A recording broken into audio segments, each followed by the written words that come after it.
মাজারের পানিতে তোমার রোগ ভালো হয়, পীর সাহেবের তাবিজে তোমার রোগ ভালো হয়। ওরে হতভাগা মুসলিম রে, তাবিজ যেই পীর সাহেব দেয়, সেই পীর সাহেব অসুস্থ হলে ওই সিঙ্গাপুরের মাউন্ট এলিজাবেথ হাসপাতালে চিকিৎসার জন্য যায়, তুমি সেটা কি চোখে দেখতে পাও না?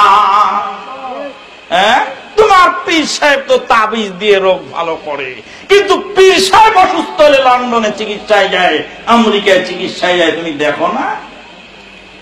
আল্লাহ রাব্বুল আলামিন বলেন, ওয়াইয়ামসাসকাল্লাহু বিদুররিন ফালা কাশিফা লাহু ইল্লা হু।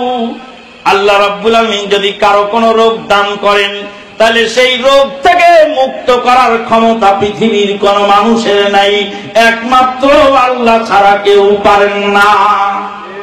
সন্তান দেওয়ার মালিক কে? আল্লাহ। এই বিশ্বাসের নাম কি? ঈমান। এই বিশ্বাসের নাম ঈমান। এই বিশ্বাসের নাম হলো ঈমান। সন্তান দেওয়ার মালিক হলেন আল্লাহ, এই বিশ্বাসের নাম হলো ঈমান।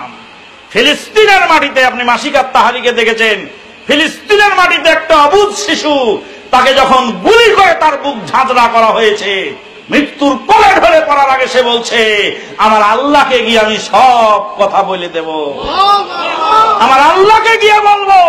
এই জালেম সমাজে কারো কাছে বলে কাজ হবে না, এই অসভ্য সমাজে কারো কাছে বলে কাজ হবে না, আমার আল্লাহকে গিয়ে আমি সব কথা বলে দেব। আল্লাহু আকবার, সুবহানাল্লাহি ওয়া বিহামদিহি, সুবহানাল্লাহিল আযীম। সেই ঈমান ছিল বেলাল রাদিয়াল্লাহু তাআলা আনহুর মধ্যে। মক্কার অলিতে গলিতে টেনে হিঁচড়িয়ে নিয়ে যাওয়া হচ্ছে, জগদ্দল পাথর চাপিয়ে দেওয়া হচ্ছে বুকে। বেলাল রাদিয়াল্লাহু তাআলা আনহু বলছেন, আল আহাদ, আল আহাদ, আমার একজনের সাথে পরিচয়, আমি একজনকে চিনি, একজনের কাছে আমার জীবন বিক্রি করেছি, তোমাদের সাথে আমার কোনো কানেকশন নেই। তোমরা যতই আমাকে পেটো, আমার বোঝাপড়া একজনের সাথে, একজন ছাড়া পৃথিবীর কাউকে আমি চিনি না। সেই এক আল্লাহর কাছে যার জীবন সবর্দ করেছে, তিনি হলেন ঈমানদার।